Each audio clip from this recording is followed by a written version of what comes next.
Selamat berbuka puasa bagi yang melaksanakan ibadah puasa. Apa Pak? Ngomongnya kok pelo-pelo. Gue tuh anak gaul gitu, jadi ngomongnya tuh kayak orang dunia. Padahal gorengan 3 ribuan masih dalam mulut ya. Wih Pak, gorengan itu paling nikmat saat kita kunyah pas berbuka puasa. Betul?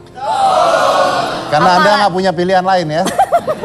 Kalau punya pilihan lain mungkin bukan gorengan. Apalagi dicocol pakai bumbu kacang. Aduh Pak, itu kayaknya rasanya dunia akhirat Pak. Masya Allah gitu Pak. Apalagi campur nasi goreng kambing dan gulai ya. Iya itu Pak ya? Tadi nasi uduk. Iya. Oke. Baik Pak, tapi bukan itu yang akan kita bahas. Kita akan bahas apa ya? Oh iya, bahas tentang seberapa pentingnya prestasi dan nilai di pendidikan formal bagi anak. Ini menarik, karena begini, sekitar 2 minggu yang lalu itu saya mulai membuka sebuah channel YouTube, namanya adalah Motif, dan ada sekitar 6 video yang udah saya upload, dan untungnya, bukan untungnya sih, 90% video yang saya taruh di sana viral kemana-mana, gitu ya, masuk trending dan viral. Gak tahu kalau kalian di sini pernah nonton tidak, karena salah satunya viral dengan judul Sekolah Nggak Guna. Tahu? Oh nonton? Waduh. Iya, Bapak kan ngabisin kuota mereka, makanya mereka datang ke sini mau minta ganti pulsa ya. Panjang video 7 menit. Iya. Tapi pernah nonton video itu ya.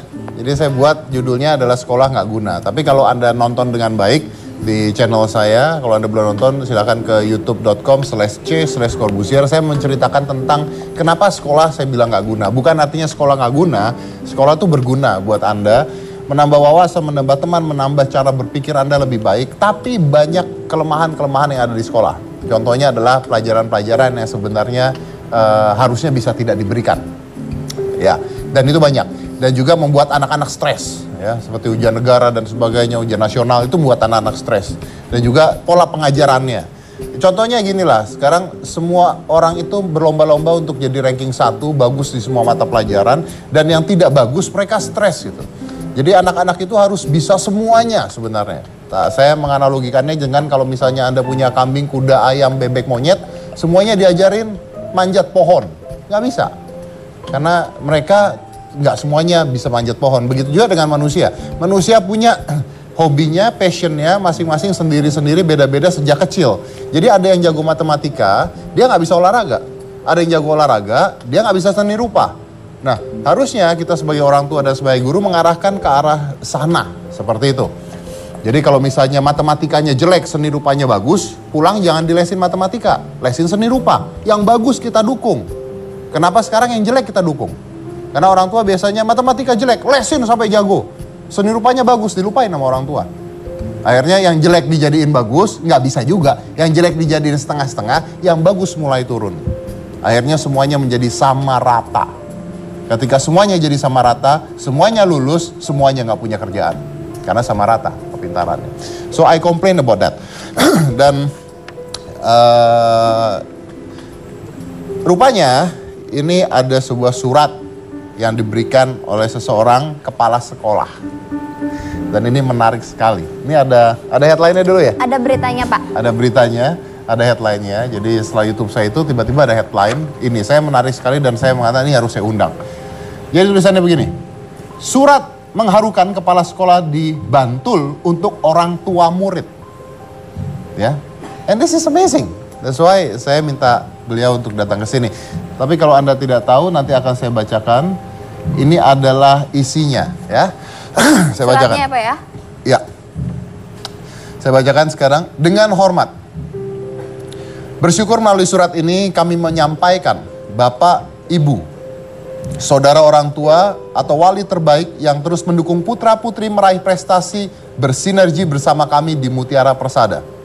Bersama surat ini kami sampaikan bahwa ujian anak Anda telah selesai. Saya tahu Anda cemas dan berharap anak Anda berhasil dalam ujiannya. Okay. Tapi mohon diingat, di tengah-tengah para pelajar yang menjalani ujian tersebut, ada calon seniman yang tidak perlu mengerti matematika. Ini muka gua keluar gak sih di TV? Enggak ya? Enggak, Pak. Ada calon pengusaha. Itu percuma tulisannya kecil, di TV nggak kebaca juga soalnya. Suara yang penting, Pak. Hah? Muka gua yang penting. Oh, udah kecil, Pak. Oh, udah, Syukurin ya. kecil. Ada calon pengusaha yang tidak butuh pelajaran sejarah dan sastra. Ada calon musisi yang nilai kimianya tidak berarti. Ada calon olahragawan yang lebih berkarakter dengan sudut pandang art berbeda, yang tentunya ilmunya bukan dari sekolah ini. Sekiranya anak Anda lulus jadi yang teratas, hebat. Tapi bila tidak, mohon jangan rampas rasa percaya diri dan harga diri mereka. Katakan saja, tidak apa-apa, itu hanya sekedar ujian. Anak-anak itu diciptakan untuk sesuatu yang lebih besar lagi dalam hidup ini. Katakan pada mereka, tidak penting berapapun nilai ujian mereka. Anda mencintai mereka dan tak akan menghakimi mereka. Lakukan ini.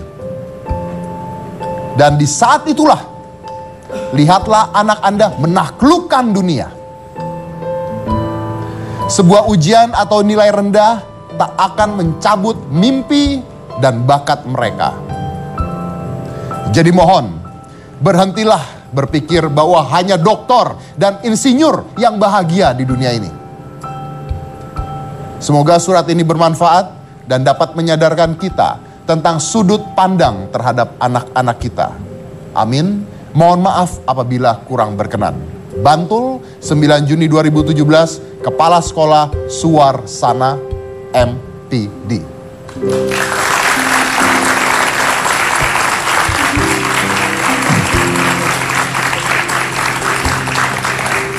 Saya rasa kalau kepala sekolahnya semua segini, anaknya senang-senang ya di sekolah ya.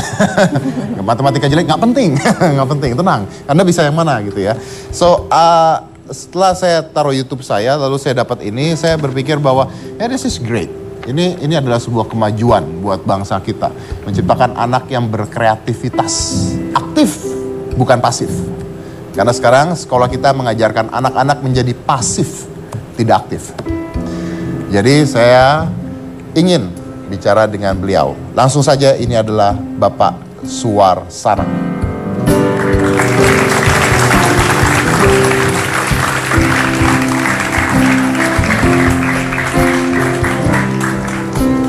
Malam. Selamat datang, Selamat Bapak datang. Kepala Sekolah. Silakan. Silakan duduk Pak Terima kasih. Suwarsana. Ya. Oke, ini adalah Pak Suwarsana, dan sebelum saya lanjutkan lagi, apakah betul ini adalah tulisan Bapak sebagai kepala sekolah?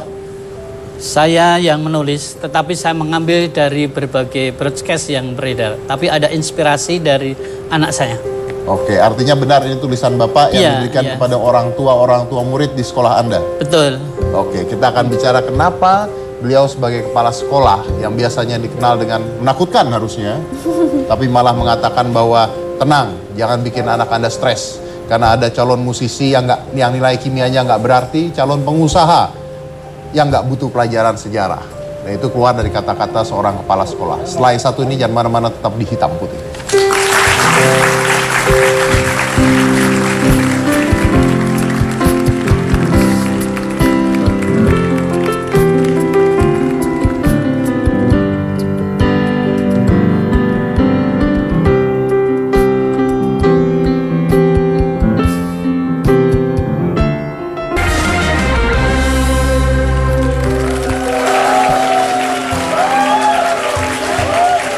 Baik, buat Anda yang ketinggalan, ini ada kata-kata yang menarik yang tadi Anda mungkin tidak melihat ya. Ada kata-kata menarik.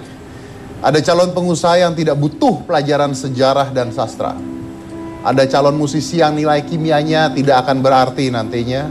Ada calon olahragawan yang lebih mementingkan fisik dibandingkan fisika di sekolah. Ada calon fotografer yang berkarakter dengan sudut pandang art berbeda yang tentunya ilmunya bukan dari sekolah ini. Dan itu dikeluarkan oleh seorang kepala sekolah untuk orang tuanya. Dan ini adalah Bapak Suwarsana, kepala sekolah di sekolah Mutiara Persada. Mutiara Persada di Bantul. Ya. Ini menarik sekali. Pertama pertanyaannya gini, Anda menyangka tidak bahwa surat Anda kepada orang tua murid ini akan menjadi viral? Terima kasih Pak Dedi. Saya sama sekali tidak menyangka, dan tujuan hati saya ini karena kepekaan emosional saya untuk yang pernah saya alami. Saya tulis di situ, kemudian dari inspirasi anak saya yang dulu waktu itu lulus dari SMP. Nah, saat itu juga saya biasalah sebagai orang tua, sama seperti yang lain, mengharapkan untuk nilainya terbaik dan bisa masuk sekolah yang favorit di Jogja. Ya, itu. Sampai anak saya menangis saat itu, terus bilang begini, Bapak mbok dihargai toh, gitu lah. Nah, ini yang menginspirasi saya untuk saya itu.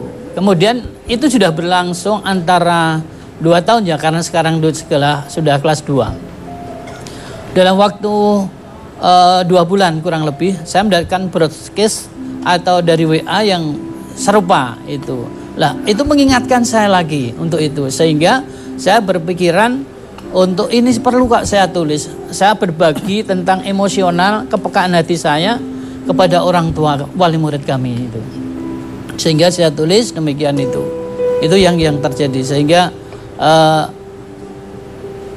saya sudah koordinasi dengan teman-teman guru untuk menyampaikan hal itu di Mutiara Persada tentang, oh ini bagus Pak, silahkan diberikan, itu bagus sekali itu ya. Nah, kita awali dengan sebagai tanggung jawab seorang kepala sekolah ketika pengumuman hasil ujian. Saya harus mengumpulkan orang tua wali dulu. Sebelum hasil pengumuman dan nilai itu tersampaikan, saya menyampaikan tentang hasil secara umum, mulai dari provinsi, kemudian kabupaten dan sebagainya, termasuk juga di SD Mutiara Persada SD kami itu. Nah, saat itu juga semua upaya sekolah itu sudah dilakukan. Artinya saya mengharapkan orang tua juga mengetahui bahwa sekolah itu sudah berusaha semaksimal mungkin untuk mengajak atau melatih, membimbing, mendidik anak-anak kita untuk memperoleh nilai yang diharapkan. Itu yang saya harapkan. Sehingga mulai dari tryout, mulai dari kita mendatangkan guru profesional, mulai dengan revisi remedi dan sebagainya, termasuk doa bersama, terakhir renungan. Saya sendiri yang sebagai motivator. Ketika malam 10 hari sebelum ujian, kita undang. Yang saya undang bapak dan ibunya dan siswanya. Mengapa kok bapak dan ibu? Karena kalau hanya satu orang biasa yang berlaku di sana itu begini. Kalau yang diundang bapaknya, nanti ibunya ngoceh atau nonton TV. Nah, dua-duanya tak undang biar visi misinya sama. Biar mereka bisa mengkondisikan keluarganya. Kemudian biar Bapak Ibu wali murid bisa mengkondisikan 10 hari sebelumnya, saya kira waktu yang cukup untuk istilahnya untuk berpuasa bagi yang muslim, untuk berdoa bagi yang non muslim dan sebagainya. Bisa meningkatkan kasih sayangnya dalam rangka memenuhkan motivasi kepada anaknya. Juga harapan kita di samping memperhatikan nilai gizinya untuk diperhatikan, menemani tidurnya dan sebagainya, membimbing dengan kasih sayangnya. Ini dan kalau nilainya jelek? Nah, itu sudah lain hal. Artinya kalau nilai jelek itu kita sudah berupaya semaksimal mungkin. Karena tidak mungkin untuk semuanya baik. Itu yang pasti. Yang jelas kita sudah berupaya. Tapi Anda mengatakan bahwa kalau nilainya jelek pun ya sudah gitu kan, tidak ada masalah. Tidak ada masalah. Artinya saya mengharapkan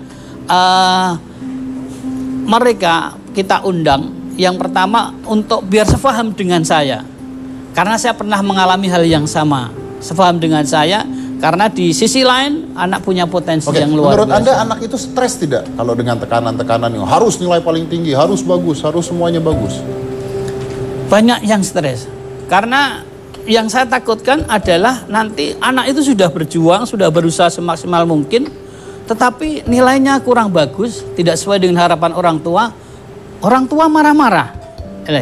Ini yang saya takutkan di situ. Sehingga dengan adanya surat itu mengubah paradigma pemikiran orang tua. Baik, Pak Suarasana begini. Anda tahu saya bikin YouTube tentang sekolah juga. Iya, Nah, iya. pada saat saya bikin YouTube tentang sekolah juga, banyak yang mendukung saya, tapi ada orang yang juga memprotes saya gitu. Karena mereka masih mikir ya nggak bisa, nilai harus bagus. Karena itu untuk masa depan dan sebagainya. Apakah Anda nggak diprotes orang, Pak? Yang pertama gini ya, saya tidak ada niat untuk kita masukkan ke viral atau apa ke Facebook ataupun ke yang lain ya. Ya. Tujuan kami memang untuk kalangan pribadi. Tapi menjadi viral. Ya, tadi menjadi viral itu menurut saya biasa saja menurut saya. Kemudian kalau ada yang menanggapi Negatif. ya negatif itu saya rasa hal yang wajar. Kita menghargai perbedaan dan itu merupakan satu kontribusi positif buat saya. Artinya paling tidak beliau sudah cinta dengan saya karena melihat membaca itu paling tidak. Iya kan? Yang kedua memberikan kontribusi hati batin saya untuk lebih lebih selektif lagi. Ya, yang ketiga juga agar untuk namanya besok bisa dikembangkan lagi. Nah, oke. Bagaimana dengan misalnya ada protes orang yang mengatakan, wah nanti anak jadi malas baca surat Bapak gitu. Ya itu adalah satu risiko dan itu hal yang wajar saja.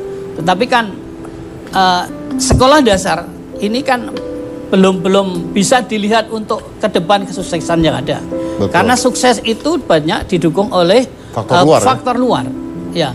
Saya cerita di hadapan orang tua juga, Bapak Ibu yang saya cintai, yang namanya sukses itu tidak hanya di sekolah dasar. Bahkan kepekaan itu timbul bisa juga di SMP, bisa di SMA. Banyak orang tua siswa yang ketika saya ajar di sana, itu laporan, ketemu mesti laporan dengan saya. Pak, anak saya sekarang juara. Itu yang luar biasa. Kemudian untuk ke depan, kesuksesan kan banyak didukung itu. Kita banyak teman, banyak orang yang tanpa pendidikan bisa sukses. Ya. Dia yang sekolahnya di SD belum bisa, SMP belum bisa, perguruan tinggi bahkan masih dicemooh oleh teman-temannya, tetapi punya perusahaan sangat luar biasa. Dan itu memungkinkan. Itu memungkinkan. Itu memungkinkan. Memungkinkan itu. Oke, menarik sekali. Di sini ada anak dari Bapak Suwarsana, ya, Maharani, siapa namanya? Nur Aziah Marahaini. Oke, Ya, ya. mana? Itu ada dia. mikrofon, boleh kasih mikrofonnya? Ya. Oke. Selamat sore. Sore. Jadi kamu yang sempat protes ke Bapak waktu itu? Iya. Ya, kamu bilang apa ke Ayah? Ya, kan aku udah berusaha Bapak, Mbok tolong dihargai. Sampai Ayah membuat surat ini ke orang-orang dan jadi viral gitu. Dan apakah setelah kamu bicara seperti itu, Bapak berubah pemikirannya? Ya, lumayan. Menurut kamu gimana? Memang stres kah sebenarnya? Pastinya stres. Saya juga sempat ngurung diri di kamar waktu itu. Ngurung diri di kamar? Iya. Dikarenakan? Ya karena sedih, Bapak waktu itu belum bisa nerima nilai Bapak saya. belum bisa nerima pada saat itu. Tapi gimana nih, Bapak sekarang bisa nerima nggak? Ya seneng. Senang. Ini gimana, ada surat ini sekarang bukan hanya nerima kamu, tapi malah menganjurkan orang tua lain. Ini gimana nih? Menurut kamu gimana? Gara-gara kamu loh ini. Jadi kalau ada orang protes, harusnya protes ke kamu ya. Instagramnya apa coba tolong?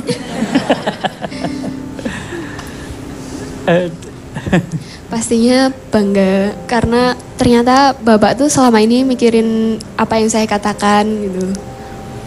Oke. Nah kamu sendiri sekarang kelas berapa? Saya kelas 2 SMA. 2 SMA? Oke. Nanti kuliahnya mau ngambil apa? Pengennya sih kehutanan, tapi kurang tahu nanti. Kurang tahu. Dari ayah mungkin disuruh ambil apa gitu? Kalau ayah sih terserah. Oh kalau bapak udah terserah pak ya? Udah terserah ya sekarang ya? Ya ada harapan. Ada harapan. Tapi tergantung dari apa yang disuka dan kalau bapak harapannya cocok. apa? Kalau saya memang harapannya ke dokter sebetulnya harapannya. Harapannya tapi ke kalau dokter. anak memang di situ tidak enjoy kan berarti Buat apa gitu? Iya buat apa itu. Oke. Kamu gimana tuh? Mau dokter atau mau gimana? Lihat aja. Apa? Yang Lihat keras. nanti. Lihat? Lihat ke depannya nanti. Oh lihat nanti aja. Oh, lihat nanti. Oke, kapan itu nantinya? Bisa saya tunggu atau mungkin saya follow Instagramnya biar saya tahu nanti seperti apa? Setelah lulus SMA. Setelah lulus pastinya. SMA, kan sekarang udah 2 SMA. Iya. Cita-citanya apa? Cita-citanya menjadi orang yang bisa membahagiakan dan membanggakan kedua orang tua. Bahagiakan dan membanggakan kedua orang tua. Oke, baik. Terima kasih. Nah, banyak juga nih Pak anak-anak yang mau kuliah tapi dipaksa oleh orang tuanya atau oh kamu harusnya ini gitu. Padahal dia nggak suka gitu. Iya, iya. Nah, gimana itu menurut Bapak? Tinggal dilihat dari sudut mana. Kalau memang anaknya mau dan anaknya potensi setuju dengan itu ya itu lebih baik. Tapi kalau anaknya memang tidak mau terus orang tua memaksakan, ini akan berakibat fatal. Banyak teman-teman yang begitu itu juga. Oke. Ya, dia sudah disekolahkan di sini ternyata di tengah jalan putus. Malah pindah. Iya, malah pindah. Ini banyak di teman di sana. Oke, jadi harapan Anda sebenarnya apa untuk orang tua yang ada di Indonesia? Mungkin harapan saya sama dengan apa yang saya tuliskan. Maaf ya, jadi saya dapat dari Perskat kemudian saya tulis kembali. Jadi saya mohon maaf itu hanya kepekaan emosional saya untuk saya sampaikan kepada orang tua. Kami berharap setelah itu saya merasakan sendiri betapa dosanya saya ini memarahi anak yang sudah berjuang itu loh, yang sudah berusaha semaksimal mungkin untuk meraih nilai yang bagus ya. Bagus waktu itu anak saya juga sudah bagus. 36 itu sudah bagus, tapi untuk masuk ke SMA favorit memang belum bisa itu waktu itu. Nah, kemudian kami berharap kami mengajak kepada Bapak Ibu orang tua murid, apalagi di tingkat sekolah dasar, nilai ujian atau NEM, nilai ujian evaluasi murni itu barangkali bukan merupakan tujuan utama ya. Sebagai standar yang terpenting adalah ini masih ada perkembangan ataukah itu untuk dilanjutkan. Yang terpenting adalah terus dimotivasi. Terus motivasi. Ini dimotivasi. Ini sudah luar biasa nak seperti itu. Jadi ditingkatkan, jangan dimarahin gitu Iya, ya? jangan dimarahin. Kasihan. Anak kecil tidak tahu apa-apa, usaha betul sudah masih dimarahi. Saya menangis artinya itu. Itu yang terjadi itu. Baik. Terima kasih banyak Pak Suarsono. Terima kasih banyak.